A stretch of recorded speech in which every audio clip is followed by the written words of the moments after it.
What is up, fellas? JPS Delivers here. Hopefully all is well with y'all. It's a fun game. If you were watching Monday Night Football last night, great game against the Ravens and the Browns. I mean, I think it was a good deal more points scored than, the second most points scored for the season. Easily the highest scoring game of the year. I'm pretty positive about that. If I'm wrong, I'm going to check it after this, but if I'm wrong, then whatever.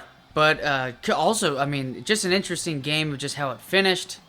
Ravens were actually favored by 3, might have been 3.5 by the time the game started.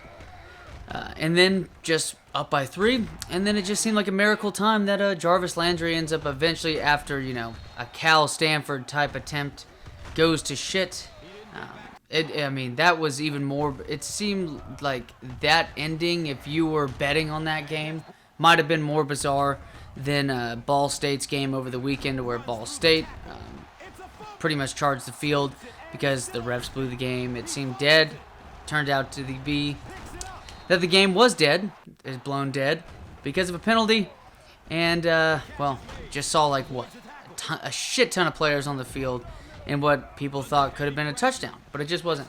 But going up against Drew Brees and the Arizona Cardinals, also a good combo right here. Just like we have Shady McCoy and Mr. Cam Newton at quarterback and running back. They have Drew Brees and No Sean Moreno, for some of y'all, just a little refresh of the memory. Good, solid running back for the Denver Broncos for a couple seasons before going to the Miami Dolphins, where I think he did well for a couple games, maybe half a season or so, but just didn't end up panning out after getting paid to go to Miami, which now things are looking a lot brighter in Miami at this point. But part of those Peyton Manning historic offensive teams, just coming into this one, kind of a slow start when you're looking at when you hear those two names. In addition to how good our offense is, with our stars being, Greg Olsen at tight end, which we already know about that Greg Olsen connection with Cam Newton. Third down rush right there by Steve Slayton, who is no slouch as a backup running back. Going to kick it through for 3 points. Only up 3-0 so far, but only 3 points total in this game.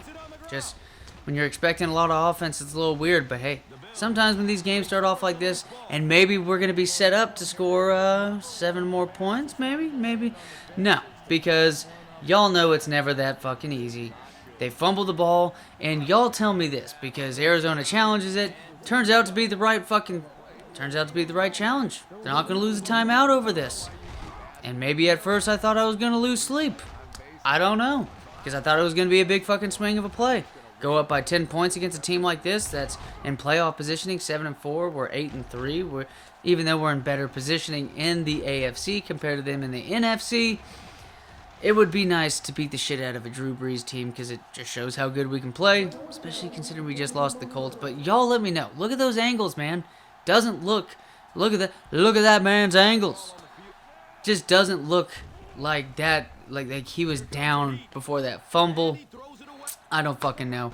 But it's going to end up being our ball. Greg Olsen on the left side of the field after cutting across on a nice dig route on the play action. Setting up 3rd and 5. And then we're going to see what happens here. Looking for Charles, but going to throw it to one of the best receiving threats at the running back position in Shady McCoy. And this team is young. We talked about the defense looking really young. But when you look at these playmakers, a decently young Greg Olsen, who's probably like 27, 28 at this point, if I'm correct. But definitely a young Des Bryant. Definitely a young Shady McCoy. And I thought that was a face mask. It sure as hell looked like it. But a young center, and Nick Mangold, does not end up making me proud. Disappointing me, man. Disappointing me on that one.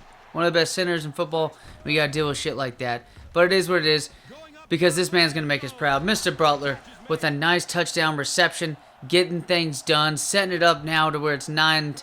Going to make it 10-0 after the extra point. Those are pretty much automatic. That's the funny thing to me.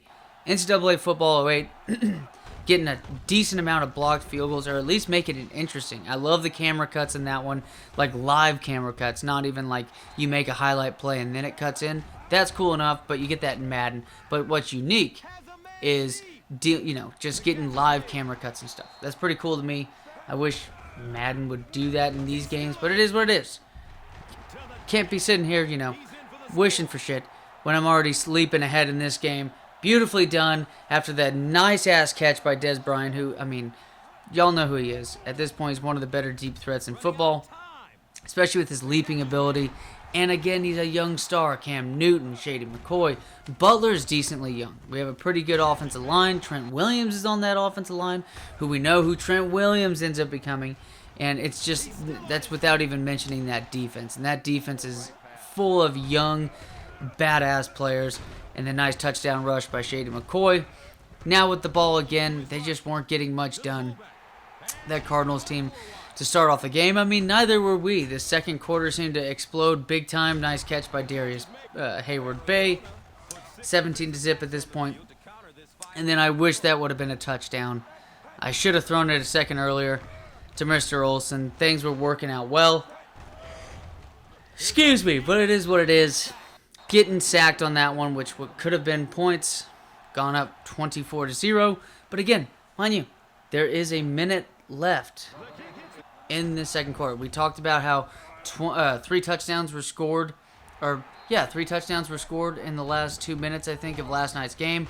Now, already get the ball because they were quite advantageous for an offense that was sucking absolute balls at the beginning of this game. And because of it, it opens up us enough time for us to have the ball once more. And Greg Olsen's actually going to outrun and outmaneuver the safety. I wouldn't say outrun the safety, but he is one of the faster tight ends in football at this point, especially in this game. And then on 3rd down and inches, easily should have been a catch by I think that was Gaffney. But it's going to be our ball. 1st and 10. I just run a play action, just say fuck it. Maybe we'll catch him off guard. What can we do? Is that the play of the game, or is this the fucking play of the game? I think this play might have been a little bit more lucky. Des Bryant, just what are the odds in Madden of just running past 2 diving tackles with guys that close? I don't know. Greg Olsen did truck a man. Sent him, into oblivion. What do you think was cooler? Was it the Dustin Keller stiff arm for the long touchdown or that truck right there by Greg Olsen? I know the Dustin Keller one was a little bit more important considering it was the go-ahead touchdown, or at least 7 very well-needed points in that playoff game for the Eagles, Vince Young and company. But y'all let me know, not only what's the better play between those 2 tight ends, but what was the better play in this game? I can tell you what was not the best fucking play of this game was that fucking fumble by Gronkowski. But fellas, Cam Newton is fucking Superman. Holy shit, Clark Kent. Look at that shit. Not only this dude has thrown 3 touchdown passes, probably well over 250 yards at this point, but the dude is just chasing guys down. When do you see that in Madden games? It kind of seems once you get to a certain point, that's the case. Just what's his jumping? It's just this dude's such a freak athlete. And then he's going to set it up to Gronkowski, because not only is he a freak athlete and a strong, strong talent at quarterback, he's also a great leader, setting our boys up, trusting that Gronkowski's not going to do that twice. And it's going to be a first down after that pass to Des Bryant. A lot of yards going around, a lot of points being scored for this offense, and I couldn't be more thrilled. Another sick, stiff arm on that one by Greg Olsen. And then a pass to pretty much the equivalent of the Luke Wilson of this team, or Will Disley I guess I'm not gonna put that juju on fucking Will Disley. Whatever. But a second rushing touchdown. But that second type of tight end who blocks for most of the game, who just gets that 1 touchdown reception every 7 games. But there you go, Steve Slayton receiving that handoff as if it was from Pat White and it was West Virginia all over again. God, I would kill to do that. Should we play with West Virginia? No. I'm going to stay away from that shit. That team's way too fucking good in NCAA 08. That would not be fair. But just like that, those moves were not fair as well. Steve Slayton, what do y'all think when it comes to the importance of having a solid backup running back? I'm not talking about, fucking pulling some Clemson Tiger shit in NCAA 08, NCAA 09. To where, you have CJ Spiller, and I forgot who the other running back was for Clemson, but these 2 dudes were 90, to it overall, at least, because it was one thing with Texas A&M to have two solid running backs and back then with Goodson and Jaworski Lane, because it was an entire change of pace. This offense right here, over 672, over 670 yards. I think it was 672 yards exactly, and we had over 240 rushing yards. It was sick. That's just sick. 168 receiving yards and a touchdown, 144 receiving yards and a touchdown. Des Bryant getting it done alongside Greg Olsen. I'm excited for this team. We're well into playoff positioning, now 9-3 after week 13. About 4 games left now, I believe. Yeah, should be 4 games left, right? Yeah, 4 games left in the 16-game season. Impressive for the most part, this defense.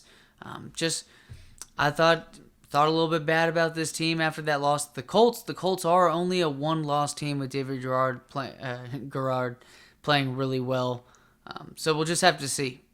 We did really well against this team. I don't know. But as always, fellas, take it easy and see y'all next time.